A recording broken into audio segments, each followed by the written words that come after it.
क़यामत के दिन ऐलान होगा, सबर वाले खड़े हो जाओ। एक छोटी सी जमात खड़ी होगी मर्दों औरतों की, चलो जन्नत में जाओ। अब अल्लाह उनको ना हाईलाइट करना चाहते हैं, तो आगे फरिश्ते बैरियर पे रोक लेंगे, भाई रोको भाई, आप लोग कहां जा रहे हैं? जन्नत में जा रहे हैं। और कहां जा रहे हैं? अरे भाई अभी तो हिसाब ही नहीं शुरू हुआ, तुम्हें किसने कहा जन्नत में जाओ? पहले हिसाब दो फिर जाना जन्नत में।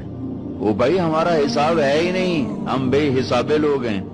अरे आप कौन लोग हैं? अब फरिश्तों में इनमें मुकालमा हो रहा है, अरे भाई आप कौन लोग? अब सारा मैदान सुन रहा है, अब कौन लोग हैं? वो कहेंगे जानते नहीं हो, हम सबर वाले हैं, सबर वाले हैं। हो अच्छा भाई बैरियर हटाओ, बैरियर हटाओ। तो ऐसे मेरा अल्लाह सारे बैरियर हटवाएगा, भाई सबर वाले आ गए, सबर वाले आ गए, सबर वाले आ गए। इस्लाम और अल्लाह की कसम, जिंदगी में हुस्न सबर से आता है, बर्दाश्त से आता है, गुस्से से नहीं आता। अगर आखिर आपकी फैमिली है, आप घरों वाले हैं, आप दफ्तर वाले हैं, अगर अपने घरों में खुशियां देखना चाहते हैं तो अपने अखलाक ठीक कर लें, बर्दाश्त करना सीख लें, माफ करना सीख। ये दो वो सिफात हैं जिस पर आपका घर आबाद, आपके बच्चे खुश, आपकी बीवी खुश, बीवी का खामिंद खुश, बहन भाई खुश, माँ बाप खुश। जब बर्दाश्त निकल जाती है तो सारा मुआशरा एक आग में आ जाता है, एक आग लग जाती है। और मेरे नबी ने फरमाया ईमान क्या है? सबर करना और माफ करना। आप खाना खा रहे हैं, एक तवाइफ गुजरी, उसने आप पर तंज किया, कैसा नबी है जो अकेले अकेले रोटी खाता है, किसी को पूछता ही नहीं। आपने कहा आओ बैठो तुम भी खा लो, सामने बैठा लिया। अब वो तो आपको खाली टॉन्टिंग कर रही थी, तो उसने आपको मजीद चिढ़ाने के लिए कहा मैं ऐसे नहीं खाऊंगी, जो तेरे मुंह में है ना वो निकाल के मुझे खिला।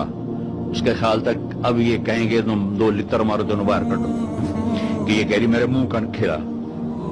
और होना भी यही चाहिए कि कैसी बदतमीज औरत है, कह रही जो तेरे मुंह में वो मुझे निकाल के खिला। पर मैं अपने नबी के अखलाक पे कुर्बान जाऊं।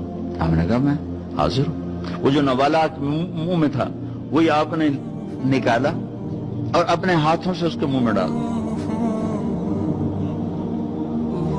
और नबी का लुआब जब किसी के मुंह में जाएगा तो की करेगा?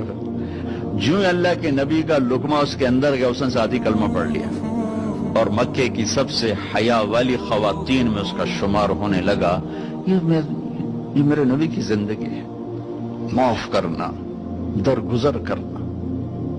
अब्दुल्ला बिन उबई जो मुनाफिकीन का सरदार था, जिसने सबसे ज्यादा मेरे नबी को तकलीफ पहुंचाई।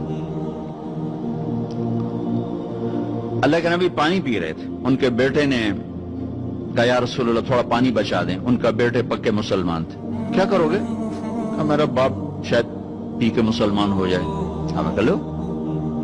वो गिलास लेकर आए, अब्बा ये पानी पी लो। क्या है? तो अल्लाह के नबी का बचा हुआ पानी है, पी ले, शायद तेरे अंदर ईमान आ जाए। कहने लगा जाओ वहां से किसी का पेशाब ले आओ, मैं वो पी लूंगा, ये नहीं पीऊंगा। हाँ, तो उनको इतना गुस्सा आया, वापस आया या रसूलल्लाह ये पक्का मुनाफिक है, बदबख्त, मुझे इजाजत दे मैं इसकी गर्दन उड़ाता हूं। आपने कहा तेरा बाप है, जाओ उसकी खिदमत कर। हमारा इस्लाम सिर्फ नमाज रोजे तक आ गया, बस हज उमरा नमाज, हज उमरा नमाज, जिक्र तिलावत, बहुत आला चीज है। अल्लाह का शुक्र है बाज मुल्क ऐसे बेचारों को पता नहीं नमाज क्या है। पहला सवाल था इस्लाम क्या है? इत्आमुत ताम वतीबुल कलाम, मीठा बोल। ईमान क्या है? माफ करना और सब्र। अब तीसरा सवाल, या रसूल अल्लाह अय्युल इस्लाम अफजल, सबसे आला दर्जे का इस्लाम क्या है? कितने इस्लाम के खूबसूरत अमाल हैं, नमाज, रोजा, तहज्जुद, तबलीग, जिक्र, तिलावत, हज, उम्रे, जिहाद, कितना कुछ है। आपने फरमाया जो हाथ और जबान से किसी को तकलीफ न पहुंचाए वो सबसे आला दर्जे का मुसलमान। सबसे आला दर्जे का इस्लाम क्या है? कि हाथ और जबान से किसी को तकलीफ न पहुंचाए। जिंदगी भर मेरे नबी ने किसी को थप्पड़ नहीं मारा, किसी को जबान से ऐसा जुमला नहीं फरमाया जिससे वो कहे जी मेरा दिल टूट गया, मेरा दिल तोड़ दे। क्योंकि जबान का बोल ऐसी बला है कि नबी के भी जिगर के पार हो जाता।